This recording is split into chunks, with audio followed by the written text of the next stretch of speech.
홍수에 마실 물이 없다라는 말이 있습니다. 사방에 넘치는 게 물인데 내가 마실 물 한 잔이 없다. 쉽게 이해하기 어렵습니다. 정보의 풍요, 경제적 풍요 속에 살고 있지만 인생의 갈증을 느끼며 살아가는 우리의 현실을 잘 보여주는 표현이 아닐까 생각합니다. 프랑스의 물리학자이자 철학자인 이 블레즈 파스칼도 이런 말을 했습니다. 모든 사람에게는 오직 하나님만이 채울 수 있는 하나님이 만드신 공간이 있다라고 말했습니다. 제가 인간의 죄성을 설명할 때에 즐겨 사용하는 표현이 있는데 인간의 마음속에 누구나 큰 구멍 하나씩을 가지고 있다고 합니다. 다른 것으로 결코 메울 수 없는 오직 하나님만 채울 수 있는 하나님의 자리가 우리의 마음 가운데 있다라는 것이죠. 인간은 하나님의 형상대로 지음받은 영적인 존재임을 여기서 우리는 확인할 수가 있습니다. 많은 사람들은 하나님이 아닌 다른 것으로 우리의 마음속에 큰 구멍을 메우려고 애를 씁니다. 무엇이 있을까요? 많은 돈을 벌고자 일에 몰두하기도 하고요. 명예와 권력을 얻고자 부지런히 살아가기도 합니다. 취미 생활이나 쇼핑, 운동, 여행 같은 여가 활동을 즐기기도 합니다. 이것이 나쁘다고 말씀드리는 것은 아닙니다. 우리가 살아가면서 꼭 필요한 일들이지요. 하지만 문제가 무엇입니까? 여기에 몰두되어 있다 보면 당시에는 행복하고 기쁜데 시간이 지나면 만족이 없고 마음 한켠에 알 수 없는 갈증과 공허함을 느끼게 된다라는 거죠. 다시 한번 강조합니다. 우리가 인생의 공허함과 갈증을 느끼는 이유는요, 우리의 마음속에 하나님께서만 채우실 수 있는 큰 구멍이 있기 때문입니다.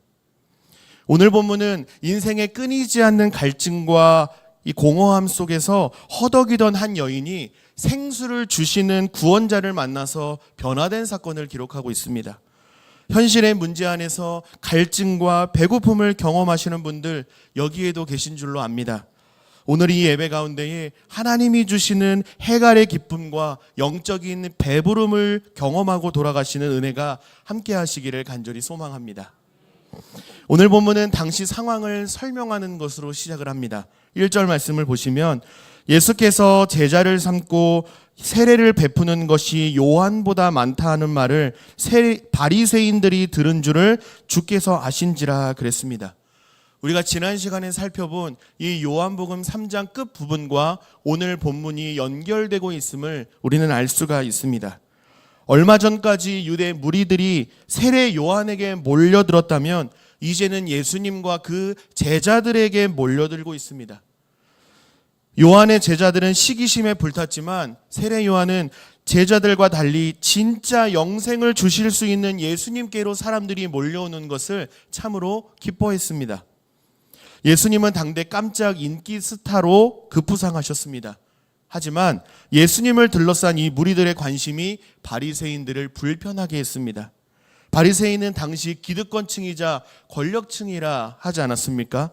로마 제국의 군세력과 이 정치 체제 아래에서 최상위 집단을 유지하고 있었는데 세례 요한과 그 제자들에 이어서 이제는 예수와 그 제자들이라는 새로운 세력이 등장을 해서 사회를 불안정하게 흔들고 있었기 때문에 바리새인들의 심기를 건드리기에 충분했습니다.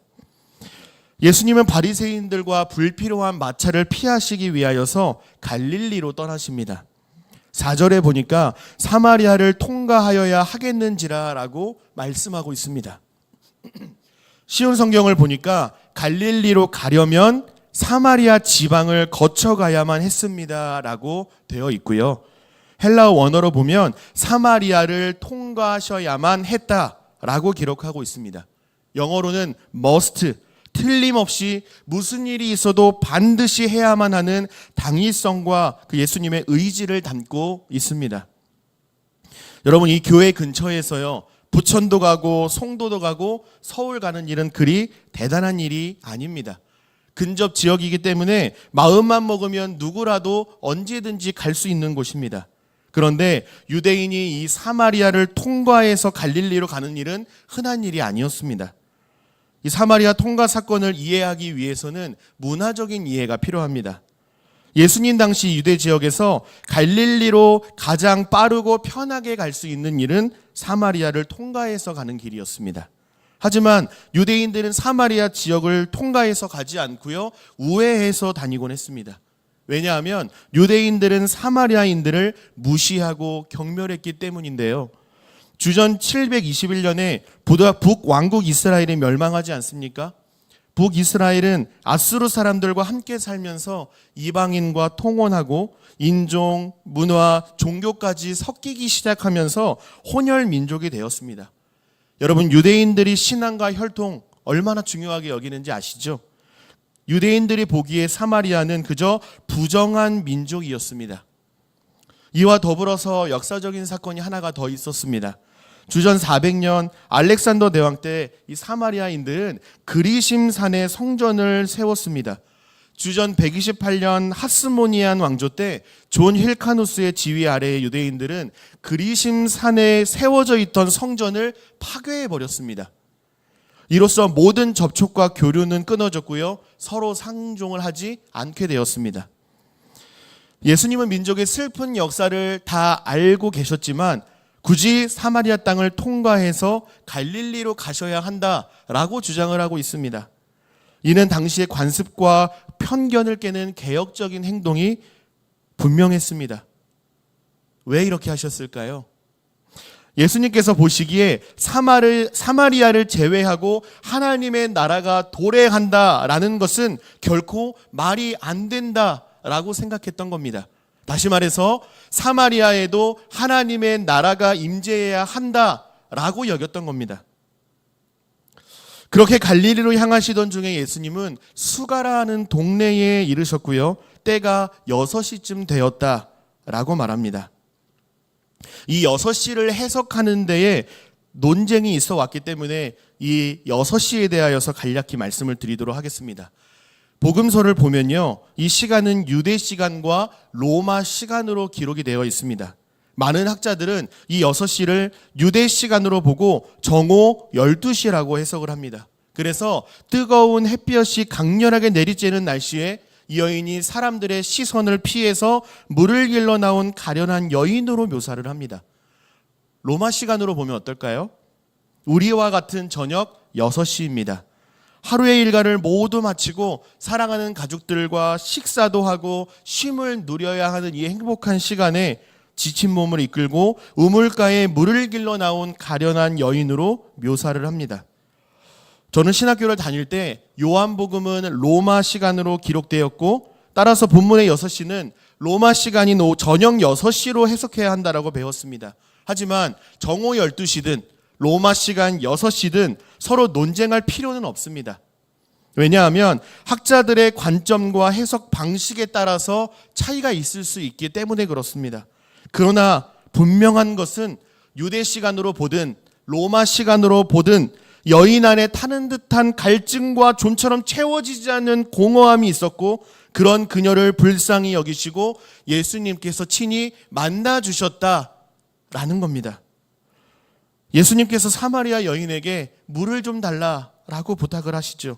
서두에서 말씀드렸던 것처럼 유대와 사마리아가 서로 적대적인 관계였기 때문에 이 유대인 남자가 도대체 왜 나에게 말을 걸고 물까지 달라 하나, 그녀는 당혹스러워했습니다. 게다가 예수님은 여인에게 내가 만일 하나님의 선물과 또 내게 물 좀 달라 하는 이가 누구인 줄 알았더라면 생수를 구했고 그는 내게 생수를 주었을 것이라 말씀하시니 당혹스러움의 연속이었을 겁니다. 여러분, 예수님께서 말씀하신 이 생수는 무엇을 가리키는 말일까요? 영원한 생명을 의미합니다. 예수님께서 영생을 줄 수 있는 구원자라는 사실을 너가 알고 있었다면 너는 나에게 당연히 영원한 생명을 구했을 것이고 나는 내게 영생을 주었을 것이라 라고 말씀을 하시는 겁니다. 그러나 여인은 예수님의 정체를 깨닫지 못하고 있지요. 무슨 말씀인지는 잘 모르겠지만 목마르지 않는 물이 있거들랑 우물가에 나오는 수고를 하지 않게 해주십시오 라고 되려 요청을 합니다. 여러분, 이 말은요, 어떤 큰 변화와 기대를 바라는 것은 아니었습니다. 그냥 체념 섞인 말에 가깝습니다. 그만큼 그녀는 계속되는 좌절과 슬패로 인한 버거운 현실을 살아내기에 급급했던 여인이었습니다. 실제로 그녀에게는 아픈 과거가 있지 않습니까? 17절에 따르면 이전에 5명의 남편이 있었고 지금같이 사는 남자도 남편은 아니라 라고 말하죠. 결혼을 5번이나 했기 때문에 이 여인을 음란하고 부도덕한 여인이라 평가되어 왔는데요. 사실 이것은 사실이 아닙니다, 여러분. 왜 그런지 말씀드리겠습니다. 당시 이혼 결정권은 남성에게 있었습니까? 여성에게 있었습니까? 남성에게 있었죠. 절대적으로 남성에게 있었습니다. 그렇다고 한다면 남편에게 5번의 버림을 받았거나 아니면 5번의 사별을 당한 여인일 가능성이 매우 큽니다. 지금 함께하는 남자에게도 혹시나 버림받게 되지 않을까 날마다 불안에 떨어야 했던 여인, 가족들과 함께 행복한 시간을 보내야 할 이 저녁 시간에 지친 발걸음으로 우물가에 물을 길러 나온 고통의 여인입니다. 여러분에게 한 가지 질문을 드리겠습니다. 여러분은 지금 어떤 마음으로 말씀을 듣고 계십니까? 본문 속 사마리아 여인을 어떻게 바라보고 계십니까? 참 불쌍하고 딱한 여인이다 라고 생각하고 계시지요?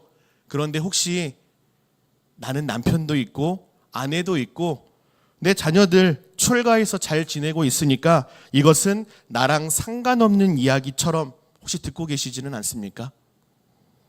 저는 이 오늘 말씀을 묵상하면서 본문 속 여인이 사연 많은 비련의 여주인공이 아니라 어쩌면 바쁘고 분주한 현실 속에서 갈증과 공허함을 느끼며 살아가는 평범한 여인처럼 느껴졌습니다. 내 맘대로 되지 않는 현실 속에서 힘겨운 하루를 살아내는 우리들의 모습과 겹쳐서 보이기까지 했습니다. 그러므로 오늘 말씀을 나와 상관없는 이방 여인의 이야기로 받지 마시고 저와 여러분의 이야기로 한번 들어보시기를 바랍니다. 아마 말씀이 전혀 다르게 느껴질 겁니다. 여러분, 지금 여인에게 필요한 것은 무엇입니까? 우물물입니다. 우물물은요, 인간의 수고와 고생을 상징하죠. 반대로 생수는 어떨까요? 영원한 생명, 즉 하나님의 구원과 은혜를 상징합니다. 우리는 오늘 우리에게 필요한 우물물을 얻기 위해서 애를 썼습니다. 필요하니까요. 없어서는 안 되니까요. 내가 조금 힘들어도 참고 견뎌야 사랑하는 가족들을 부양할 수 있기 때문에 참고 인내하고 애를 썼던 것이죠. 예배가 중요하다고 강조하고 하나님의 은혜가 필요하다라는 것을 잘 알고 있지만 때로는 삶이 너무 바쁘고 피곤해서 영적인 것을 구하기보다 지금 당장 내 눈앞에 펼쳐진 이 현실적인 문제를 처리하는데 급급한 우리의 모습이 아닙니까? 사랑하는 여러분, 여러분에게도 이 여인의 우물물 같은 현실의 어려움들을 갖고 계시죠? 어린아이부터 어르신에 이르기까지 나를 힘들게 하는 장애물들이 분명 있으실 겁니다. 이 문제만 해결되었으면, 이런 고민을 하지 않았으면, 이것만 없으면 훨씬 더 윤택한 삶을 살았을 텐데 라고 하는 당장 피하고 싶고 도망치고 싶은 현실의 문제가 여러분에게도 있으시지 않습니까? 그럴 때 여러분은 이 문제를 어떻게 해결하고자 하십니까? 하나님의 부르심으로 듣고 주님 앞으로 나오셔서 여러분의 아픔과 슬픔과 문제를 다 쏟아내시기를 바랍니다. 주님 앞에서 우리의 문제가 반드시 해결되게 하실 줄로 믿습니다. 주님께서 해결해 주실 줄로 믿습니다. 예수님은 이 여인의 힘겹고 복잡한 마음을 아시는지 모르시는지 여인에게 가서 내 남편을 불러오라고 말씀합니다. 대화의 흐름을 보면 매우 생뚱맞은 요구처럼 느껴지는 것이 사실입니다. 여인은 나는 지금 남편이 없습니다 라고 답변하고요. 예수님은 이미 여인에 대하여 모든 것을 다 알고 계시다는 듯이 이전에 남편 5이 있었고 지금 함께 살고 있는 그 남자도 남편이 아니라는 말이 옳도다 라고 말씀합니다. 여인의 입장에서 한번 생각해 볼까요? 어떻게든 감추고 싶었던 그녀의 치부잖아요. 남편, 이제는 없는, 떠나가고 없는 남편 이야기, 내가 실패한 이야기, 내가 비참해지는 이야기 아닙니까? 그런데 남편을 불러오라니요. 이러한 예수님 질문 앞에서 얼마나 자존심 상하고 수치스러웠을까요? 얼마나 마음이 아팠을까요? 내가 그러고 싶어서 그런 게 아니잖아요. 어떻게든 감추고 숨기고 살았던 나의 과거가 드러나니까 스스로 비참하다 생각하지 않았을까요? 예수님은 그녀의 상황과 형편을 꿰뚫어 보고 계십니다. 몰랐던 것이 아닙니다. 그녀가 무엇을 필요로 하는지, 무엇을 바라고 있는지, 지금까지 어떤 삶을 살아왔고 무엇 때문에 지금 가슴 치며 눈물 흘리고 있는지 예수님은 이미 다 알고 계셨습니다. 하지만 예수님과 여인의 생각은 조금 달랐습니다. 어떻게 달랐을까요? 여인은 우물물을 원했지만 예수님은 그녀가 필요한 우물물이 아니라 가장 귀하고 더 좋은 것을 선물로 주고 싶어 하셨습니다. 이 땅에서의 삶이 전부인 줄 알고 날마다 애쓰며 아등바등 살아가는 이 여인에게 이 땅에서의 삶이 끝이 아니라 영원한 하나님의 나라와 생명이 허락되었다라는 사실을 가르쳐주고 싶으셨던 겁니다. 이것이 여인을 향한 예수님의 긍휼이요 구원 계획이었습니다. 예수님께서 여인에게 내 남편을 불러오라 라고 요구하신 이유가 무엇일까요? 그녀를 비참하게 만들기 위해서가 아닙니다. 그녀의 아킬레스건이 남편이었기 때문입니다. 나 자신이 얼마나 형편없는 사람인지, 하나님의 은혜가 얼마나 필요한 사람인지 제발 좀 깨달으라고 그녀의 가장 밑바닥까지 내려가셔서 일부러 그녀의 치부를 들추신 겁니다. 이 땅에서의 삶이 끝인 줄 알고 절망하고 신음하는 여인에게 구약에 예언된 메시아 곧 예수 그리스도가 지금 내 앞에 있으니 우물물이 아니라 영원히 목마르지 않는 생수를 소유한 나로부터 흘러나오는 생명수를 마실 수 있도록 구원으로 인도해 가시는 겁니다.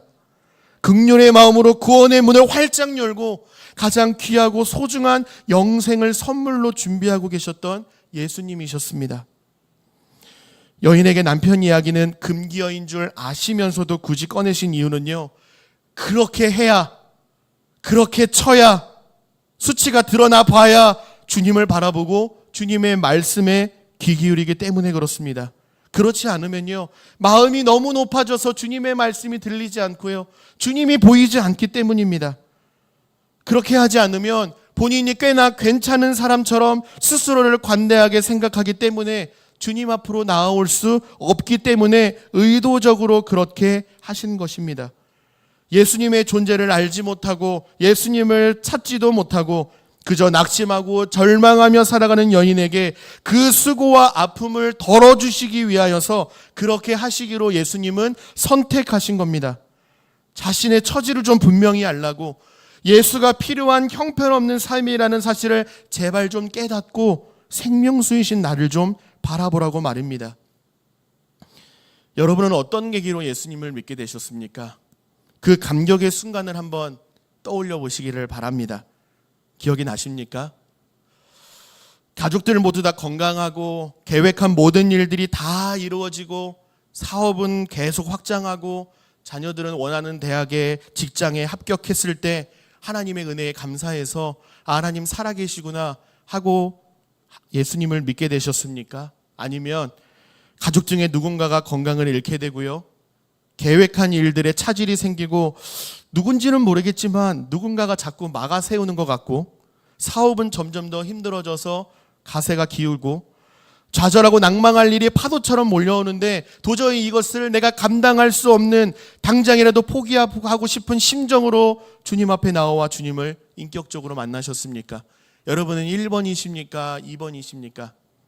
감히 짐작컨대 많은 분들이 문제와 어려움 가운데에 주님 앞으로 나오셔서 그 주님의 위로를 경험하셨을 것이라 생각합니다. 왜냐하면 저 역시도 그러했기 때문입니다. 아프고 힘들고 비참한 현실 앞에 짓눌려 있을 때 주님을 만나셨죠.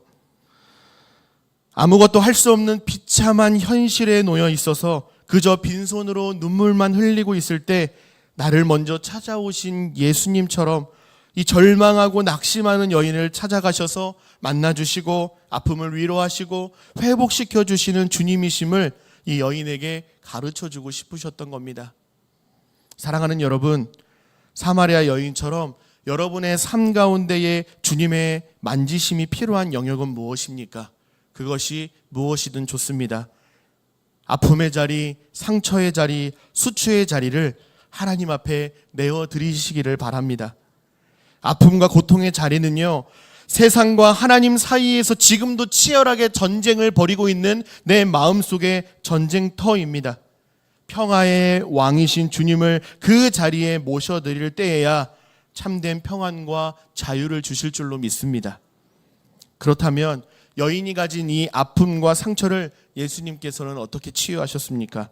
오늘 본문에서 크게 두 가지로 찾아볼 수가 있는데요. 첫 번째는 주님을 인격적으로 만나서 구주로 믿으며 살아가야 한다라는 겁니다. 여러분, 사람들은요, 그녀의 과거를 보고 수군거렸지만 예수님은 그녀의 눈에서 흐르는 눈물을 보셨습니다. 사람들은 그녀의 과거를 보고 손가락질했지만 예수님은 그녀의 마음속 깊은 곳에 숨겨진 갈망을 보셨습니다. 그 자리에 생명수를 부으셔서 소생케 하시고 회복케 하시는 예수님의 사랑을 보여주셨습니다. 여인을 향한 얼마나 크고 놀라운 사랑입니까? 여러분, 5번의 실패를 경험한 이 여인, 이러한 환대를 느껴본 적이 있었을까요? 예수의 존재를 몰랐고 현실에 매몰되어 바랄 수 없는 소망 없는 여인을 먼저 찾아오신 주님, 그녀의 아픔을 안아주시고 감싸주신 주님을 만날 때에 그녀에게 치유와 회복으로 임하게 되었습니다. 이것이 이 여인을 살린 복된 소식이요, 저와 여러분을 살린 복음입니다. 여러분, 복음의 목적이 무엇인지 아십니까? 사람을 살리는 참 생명을 주시는 데에 있습니다. 그렇게 살아난 자들이 바로 저와 여러분 아닙니까? 여러분, 성경이 진리이자 복음이라 말하는 이유는요, 성경에 담긴 이야기가 대개 우리가 구원자를 찾아다니는 이야기가 아니라 예수님께서 우리를 찾아오신 이야기가 기록되어 있기 때문에 그렇습니다. 핵심은요, 내가 하나님에 대하여서 무언가를 해야 할지 결단하는 종교가 아니라 하나님께서 우리를 살리시기 위하여서 그리스도 안에서 결단하셨다는 겁니다. 이것이 진리입니다. 니고데모는요, 바리새인 중에 유대인의 지도자였습니다. 진리를 쫓아 예수님을 찾아 밤중에 왔습니다. 무엇을 하여야 영생을 얻을 수 있습니까? 라고 질문했는데 예수님은 물과 성령으로 거듭나지 않으면 하나님의 나라를 볼 수 없다라고 방법을 가르쳐 주셨지요. 예수님은 이름도 모르고 성도 모르는 가련한 이 여인은 직접 먼저 찾아가 주셔서 만나 주셨습니다. 물과 성령으로 난다라는 말은요, 위로부터 출생해야 한다라는 말인데 하나님의 백성이 되어서 주님과 인격적인 교제를 누릴 때에 비로소 구원을 얻게 된다라는 말씀입니다. 우리가 받은 구원은요, 우리의 결단과 우리의 노력과 애씀이 아닙니다. 하나님의 의지요, 하나님의 결단이요, 하나님의 헌신의 열매입니다. 그래서 우리는요, 자랑할 것이 하나도 없습니다. 자랑할 것도 없고요, 자랑할 수도 없습니다. 그저 모든 것이 하나님의 은혜입니다라고 고백할 수 없는 자들이 바로 저와 여러분이라는 거죠. 여기서 핵심은 하나님의 백성으로서 주님과의 인격적인 관계를 누리며 살아가야 한다는 것입니다. 사랑하는 여러분, 교회 생활에 익숙해지는 것은요, 마치 교회를 문화센터처럼 여기는 것과 크게 다르지 않습니다. 다양한 프로그램을 하는 곳, 그 이상입니다. 부디 교회만 열심히 다니는 종교 생활이 아니라 예수님을 닮아가는 신앙 생활을 하시는 저와 여러분 되시기를 간절히 소망합니다. 교회는요, 교회의 어원이 있는데요, 밖에서부터 불러 모으다라는 뜻입니다. 세상에서 불러 모아진 구별된 자들이라는 말입니다. 곧 예수 그리스도를 구원자로 고백하며 살아가는 성도들의 모임이 곧 교회입니다. 교회의 본질은요, 봉사가 아니라 헌신이 아니라 복음을 전하는 것입니다. 사람이 살아나는 것이죠. 구원의 은혜를 전하여 죽어가는 영혼들을 소생시키는 데에 1차적인 목적이 있습니다. 뿐만 아니라 하나님의 영광을 찬양하는 예배 공동체입니다. 히브리서 10장 24, 25절 말씀에 서로 돌아보아 사랑과 선행을 격려하며 모이기를 패하는 어떤 사람들의 습관과 같이 하지 말고 오직 권하여 그날이 가까움을 볼수록 그리하자 그랬습니다. 사랑하는 여러분, 교회 생활, 종교 생활에만 너무 익숙해지지 않도록 항상 마음을 잘 지키시고 항상 예수님 잘 믿으시고 신앙생활하는 우리 이 제2 가족들과 함께 하나님을 섬기고 예수님을 더 잘 믿고 주님을 닮아가는 예배자로 서실 수 있기를 예수님의 이름으로 축복합니다.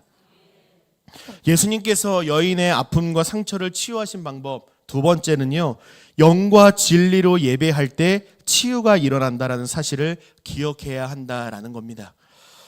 쉬운 말로 예배할 때 회복이 일어난다라는 겁니다. 요한복음 4장 23, 24절에 아주 유명한 말씀이 있죠. 우리 같이 한번 읽어보면 좋겠습니다. 요한복음 4장 23, 24절 말씀을 같이 한 목소리로 봉독하겠습니다. 시작. 아버지께 참되게 예배하는 자들은 영과 진리로 예배할 때가 오나니 곧 이때라. 아버지께서는 자기에게 이렇게 예배하는 자들을 찾으시느니라. 하나님은 영이시니 예배하는 자가 영과 진리로 예배할지니라. 아멘.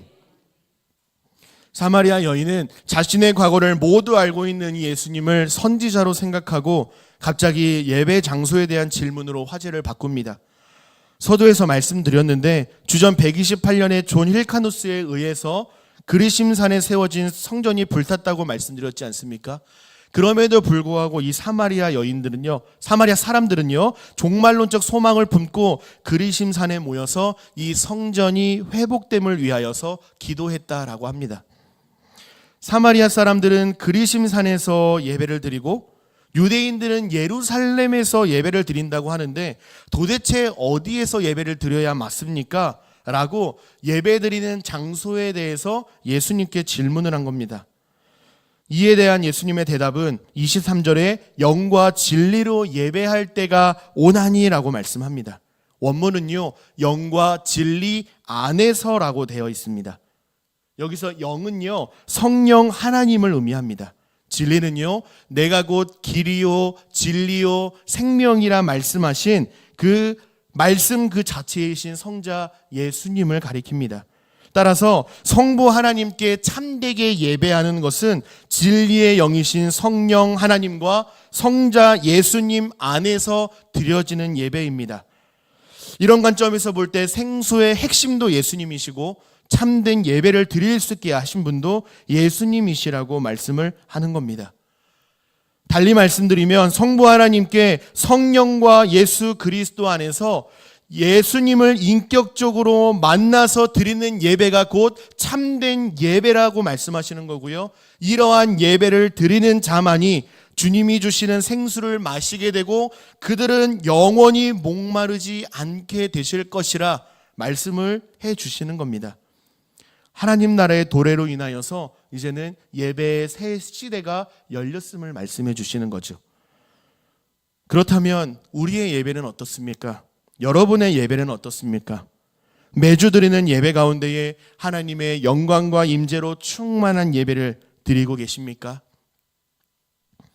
저는 우리 모든 제2가족과 우리가 드리는 모든 예배와 모임 가운데에 생명을 걸 수 있는 모든 예배자들이 다 되셨으면 좋겠습니다. 여기서 말씀드리는 예배는요, 우리가 함께 모여 드리는 공적인 예배뿐만 아니라 각자의 삶의 자리에서 드리는 삶의 예배도 포함됩니다. 단순히 모여서 드리는 1시간의 예배가 아니라 하루 24시간, 일주일 168시간 동안 드려지는 우리의 모든 삶의 영역 가운데에 하나님의 영광과 임재를 바라보고 하나님의 역사하심을 경험하실 수 있는 우리의 일상이 되시기를 간절히 소망합니다. 예배당에서 예배하고 교회에서 봉사하는 것만이 영적인 일, 즉 예배가 아닙니다. 집에서 설거지하고 아이 돌보고 가정을 섬기고 직장에서 열심히 일하는 것, 하나님 나라를 위하여서 공부하는 것도 곧 예배입니다. 성도로서 우리가 드려야 할 마땅한 예배입니다. 어느 것 하나 소홀히 할 수 없는 것이죠.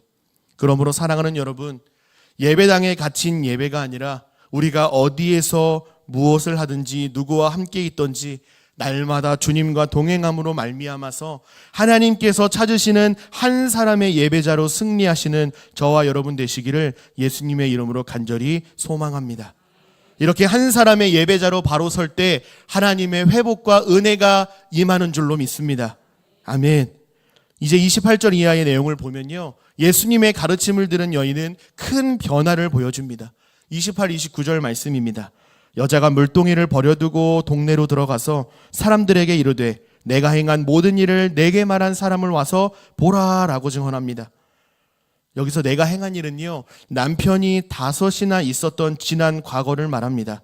지금 어떻습니까? 자신이 감추고 감췄던 그 수치를 지금 드러내고 있지 않습니까? 이것만 해도 놀라운 변화가 아닐 수가 없습니다. 여인은 자신이 만난 이 유대인 남자가 그리스도가 아닐까요? 라고 마을 사람들에게 자신이 만난 예수 그리스도에 대하여서 기쁨과 감격 가운데 증언을 하고 있습니다. 설교 초반 여인의 모습을 기억하실 겁니다. 예수가 누구이고 생명수가 무엇인지 그녀는 전혀 이해하지 못했습니다. 요한복음 기자는 여인에 대하여서 그리 자세히 기록하고 있지는 않습니다. 무명하고 영적으로 무지한 여인이었습니다. 하지만 먼저 찾아오신 그 예수님을 만나고 나니까 어떻게 되죠? 인생의 가치관이 바뀌어 버리니까 전혀 다른 삶을 살아가게 되지 않습니까? 이제 나 다른 사람으로 살 거야, 다른 모습으로 살 거야, 결단하고 노력한다고 해서 되는 것이 아닙니다. 어떻게 해야 될까요? 우리의 주인이 바뀌면 우리의 가치관, 보는 것, 생각, 행동, 삶, 그 모든 것이 다 달라집니다. 그래서 내가 세상을 바라보고 내가 필요한 것, 나의 욕구를 바라보게 된다면 무엇을 점검해야 합니까? 내가 지금 예수 그리스도를 주님으로 모시며 살아가고 있는가? 이것을 점검해 보셔야 합니다. 여인이 예수님을 대하는 호칭의 변화도 있음을 알 수가 있습니다. 처음에는 유대인 남자로 보았죠. 그 다음에는요, 선지자로, 또 그 다음에는 그리스도로 예수님을 바라보는 인식이 확 바뀝니다. 짧은 시간 예수님과 대화했기 때문에 예수님의 정체성을 100% 확신한 것은 아닙니다. 하지만 장족의 발전이죠. 자신이 직접 만난 예수를 경험한 만큼 진정성 있게 동네 사람들에게 예수님을 전하는 복음의 증인된 삶을 살아가게 되는 복을 누리게 된 것입니다. 어리숙하고 엉성해 보이는 그녀의 증언에도 사마리아 지역을 흔들어 놓기에 충분했습니다. 39절 말씀을 보실까요? 여자의 말이 내가 행한 모든 것을 그가 내게 말하였다 증언하므로 그 동네 중에 많은 사마리아인이 예수를 믿은지라 그랬습니다. 40절에도 보니까 사마리아인들이 예수께 와서 자기들과 함께 유하시기를 청하니 거기서 이틀을 유하셨다라고 말씀합니다. 여기서 유하시다라는 말은요, 헬라어 메노라는 단어로 쓰였는데요, 그들과 친밀한 교제를 누리셨다라는 것입니다. 먹고 마시고 대화하며 인격적인 교제를 누리셨다라는 거죠. 사마리아 여인, 이 한 사람의 어눌한 증언으로 말미암아서 예수님과 많은 사마리아인들이 더불어 친밀한 교제를 나눌 수 있게 됩니다. 그 다음에 어떻게 되죠? 42절 끝부분에 우리가 친히 듣고 그가 참으로 세상의 구주이심을 알게 되었다라고 많은 사마리아인들이 간증을 합니다. 여러분, 놀라운 변화 아닙니까? 사랑하는 여러분, 여기서 우리가 알 수 있는 내용은 무엇입니까? 결단할 수 있는 내용은 무엇입니까? 여러분, 나비 효과라는 말 들어보셨습니까? 이 나비 효과라는 말은요, 1961년에 미국의 기상학자 에드워드 로렌츠가 기상 관측을 하다가 발견한 이론입니다. 브라질에 있는 나비가 날개를 한번 펄럭이면 오랜 시간이 지난 어느 순간 미국을 강타하는 토네이도 같은 엄청난 결과를 가져온다라는 주장이었습니다. 여러분, 한번 생각해 보시겠습니까? 나비가 날갯짓 한다고 뭐 얼마나 큰 일이 일어나겠습니까? 뭐 얼마나 강한 바람이 불겠습니까? 나비의 날갯짓, 이것이 보여주는 것이 무엇입니까? 굉장히 보잘것없고 하찮아 보이지 않습니까? 사마리아 여인의 이 전도가 얼마나 영향력 있는 말로 들렸는지는 잘 모르겠습니다. 분명한 것은 여인은 전도자로서 자격 미달인 사람이 분명합니다. 예수님에 대하여서 많은 것을 알고 있는 것도 아닙니다. 예수님과 짧은 시간 대화를 나눈 것이 전부였습니다. 그러나 부족해 보이는 여인의 외침과 이 변화된 삶의 모습에서 사람들은 진정성을 느꼈고, 무언가 있구나. 주님께로 나아가야 할 동기로 작동하게 된 겁니다. 어떤 이유에서였든 홀로 우물가로 나와 물을 길었던 인생이 자신의 아픔과 수치를 공감해주고 덮어주시고 위로해주시는 예수님을 만나고 나니까 주님의 사랑과 은혜를 전하지 않을 수 없는 복음의 증인으로서의 큰 변화를 보여주고 있습니다. 여인을 통해 많은 사마리아인들이 예수님과 인격적인 교제를 나누면서 복음을 듣고 변화된 삶을 살아가게 되지 않습니까? 영원한 삶을 바라며 살아가게 됩니다. 이 부분을 묵상하면서 저는 죄인된 우리 모두에게 하나님의 자녀 삼아주신 특별한 목적과 사명이 있음을 다시금 확신하게 되었습니다. 우리를 구원해 주신 이유가 우리만 잘 먹고 잘 살고 우리만 하나님의 은혜를 누리고 천국 가는 것으로 은혜를 베풀어 주신 것은 분명 아닐 것이라는 확신도 들었습니다. 그러면 무엇이 있을까요? 구원은요, 전적인 하나님의 은혜로 받는 거지만 구원의 은혜를 입은 성도들에게 그에 합당한 신앙적인 책임과 의무가 자동적으로 주어집니다. 그게 무엇인 줄 아십니까? 예수 그리스도의 증인된 사명입니다. 마태복음 28장 19, 20절 말씀입니다. 그러므로 너희는 가서 모든 민족을 제자로 삼아 아버지와 아들과 성령의 이름으로 세례를 베풀고 내가 너희에게 분부한 모든 것을 가르쳐 지키게 하라. 볼지어다 세상 끝날까지 너희와 항상 함께 있으리라 하시니라. 아멘. 우리에게 맡기신 책임은요, 우리가 복음의 증인된 사명을 사는 것이지 예수 믿는 데까지 나아가게 하는 것은 결코 아닙니다. 우리에게는 그럴 능력이 있지도 않고요. 그것은 철저히 하나님께서 하셔야 할 영역입니다. 하나님이 역사해 주셔야 가능한 일이잖아요. 우리는요, 우리를 먼저 찾아와 만나 주셨고 지금 내가 믿고 사랑하는 주님을 전하는 데까지만 하면 됩니다. 그렇게 하면 하나님 앞에 섰을 때에 하나님께서 잘했다, 사명 잘 감당해 주어 고맙다라고 칭찬받으실 겁니다. 전도를 해야 합니다라고 말씀드리면 저는 말주변이 없어서요, 낯을 많이 가려서요, 도대체 무슨 말을 어떻게 해야 될지 잘 모르겠어요 라고 하시는 분들을 종종 만나게 됩니다. 많은 사마리아 사람들이 예수님을 만나고 싶었던 그 동기를 다시 한번 보기를 원합니다. 여인의 대단한 신학적인 지식이나 학위 때문은 분명 아니었죠. 그가 경험한 예수에 대하여서 진정성 있게 전했기 때문입니다. 그때 하나님께서 놀랍게 역사하셔서 귀한 열매를 맺게 하신 줄로 믿습니다. 여러분, 우리가 복음을 전하는 것을 어려워하는 진짜 이유가 무엇일까요? 노진준 목사님이라는 목사님이 계십니다. 목사님이 읽는 설교 요한복음이라는 책에서 우리가 복음 전하는 것을 어려워하는 원인을 분석하셨는데요, 제가 그대로 인용을 좀 해드리겠습니다. 한번 잘 들어보시기를 바랍니다. 진리를 믿으면서도 드러내지 못하는 무기력함입니다. 자신감의 결여일 수도 있고 진리에 대한 확신이 없을 수도 있습니다.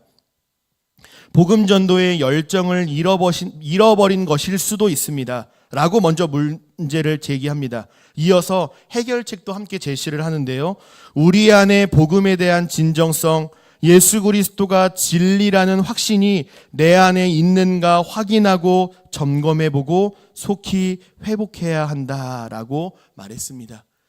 내가 믿고 있는 예수가 진정 진리가 맞는지, 지금도 살아계셔서 역사하시는 나의 주 나의 하나님이 맞는지를 우리가 먼저 점검해 보아야 한다는 거죠. 저는 이 부분에서 고린도후서 13장 5절 말씀이 떠올랐습니다. 너희는 믿음 안에 있는가 너희 자신을 시험하고 너희 자신을 확증하라.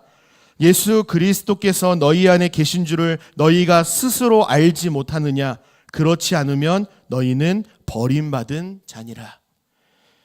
우리 안에 예수 그리스도가 계신 줄을 알지 못하면 어떻게 된다고요? 버림받은 자라고 말합니다. 제가 청소년 부서를 섬길 때 또 청소년들을 이렇게 만나게 되면요, 어김없이 강조하는 말씀 중에 하나가 지금 방금 봉독한 고린도후서 13장 5절 말씀입니다. 청소년기, 특별히 청년기는요, 부모님께서 물려주신 신앙의 유산을 나의 것으로 확증하는 시기라고 생각하기 때문에 그렇습니다. 부모님의 신앙을 내가 동의하는 수준인지, 아니면 어려서부터 들어왔었던 익숙한 이야기인데 내가 진짜 믿는 것처럼 착각하고 있는 것은 아닌지, 이것이 진짜 나의 고백이 되었는지 점검하고 또 점검하고 확증하라라는 권면입니다. 그러나 오늘은 함께 예배하는 모든 분들에게 이러한 권면을 드리고 싶습니다. 나는 지금 예수님을 잘 믿고 있는가? 진정으로 믿고 있는가? 아니면 익숙한 교회 생활에 만족하고 있지는 않은가? 반드시 솔직하게 점검해 보시기를 바랍니다. 삶이 너무 바빠서, 혹은 반대로 내가 누리고 있는 일상의 행복이 너무 달콤한 나머지 복음에 대한 감격을 놓치고 살아가고 있는 것은 아닌지, 이미 세상으로 흘러 떠내려가고 있는데 그것을 깨닫지 못하고 있는 것은 아닌지 속히 점검하고 돌이킬 것을 주님의 이름으로 간절히 권면드립니다. 사랑하는 여러분, 교회 생활에 만족하지 마시고 종교 생활에 만족하지 마시고 주님의 마음에 합당하게 하나님을 기쁘시게 하는, 주님을 닮아가는 신앙생활을 하실 수 있는 저와 여러분 되시기를 예수님의 이름으로 축복합니다. 말씀 맺겠습니다. 우리는 오늘 인생의 갈증을 가진 사마리아 여인과 그를 찾아오신 예수님을 살펴보았습니다. 복음으로 말미암아 변화를 받은 한 여인을 통하여서 많은 사마리아 사람들이 주님을 만나게 된 열매도 확인할 수가 있었습니다. 사마리아 여인을 통해 보여주신 그 복음에 대한 열정과 진정성을 회복하는 우리 모두가 되었으면 좋겠습니다. 주님의 손을 잠시 놓쳤던 분들이 계시다면 참 진리이신 예수 그리스도를 다시금 붙잡을 수 있는 결심을 하시기를 소망합니다. 우리는 인생의 여정 가운데에 갈증을 느끼며 살아갑니다. 잠을 자고 일어나면 생수 한 모금이 간절해지죠. 물 한 컵 벌컥벌컥 들이키고 나면 해갈의 기쁨을 느낄 수가 있죠. 하지만 세상은 다양한 대체제로 충분하다라고 우리를 속입니다. 그리고 우리는 또 잘 속아 넘어갑니다. 이것만 마시면, 이것만 가지면, 여기 아파트에 살면 인생의 갈증을 해소할 수 있다라고 우리를 속입니다. 하지만 하나님 자리를 대체제로 채우는 것은 마치 바닷물을 마시는 것과 같습니다. 금세 목이 말라오고요, 오히려 더 심한 갈증을 유발하게 됩니다. 이러한 갈증은 밑 빠진 독과 같아서 채우고 또 채워도 인간은 만족하지 못합니다. 그래서 해갈은요, 물 같은 무언가가 아니라 생수를 마셔야 합니다. 생수를 마셔야만 합니다. 영적인 목마름도 마찬가지입니다. 세상은요, 진리이신 예수님을 대체할 수 있는 다양한 유사 상품으로 우리를 유혹합니다. 하지만 영적인 목마름도 생수를 마셔야만 해갈을 경험할 수가 있고요, 인생의 문제를 해결할 수가 있습니다. 사랑하는 여러분, 다른 복음에 속지 마시고 유사 복음에도 주의하시기를 바랍니다. 요한복음 4장 14절 말씀을 반드시 기억하시기를 바랍니다. 내가 주는 물을 마시는 자는 영원히 목마르지 아니하리니 내가 주는 물은 그 속에서 영생하도록 솟아나는 샘물이 되리라. 아멘. 우리는 예수님께서 주시는 물을 마셔야만, 예수님께서 주시는 생수를 마셔야만 예수님 안에서 활력 넘치는 삶을 살아갈 수가 있습니다. 인생의 갈증으로 힘겨워하는 사마리아 여인에게 생수를 들고 찾아오신 예수님, 나아가 우리를 찾아와 만나주신 예수님, 죄인된 우리를 거절하지 않으시고 하나님의 자녀 삼아 주신 놀라운 사랑과 은혜를 마음 깊이 새기시고 마귀에게, 세상에게 빼앗기지 않도록 그 마음을 잘 지키시기를 바랍니다. 연약하고 부족한 질그릇 같은 내 인생 가운데에 보배 되신 예수 그리스도를 모시고 살아가는 복을 누리실 수 있기를 바랍니다. 그렇게 나 자신이, 우리가 먼저 복음 안에서 변화되어지고 그런 나를 통하여서 우리의 가정이 변화되고 교회가 변화되고 학교와 직장과 사업장이 밝게 변화되어서 우리의 삶의 모든 영역 가운데에 하나님의 나라가 임하여서 하나님께서만 주실 수 있는 참된 평안과 은혜와 복을 누리며 살아가는 우리 모든 제2 가족들이 되시기를 예수님의 이름으로 간절히 소망하고 축복합니다. 아멘.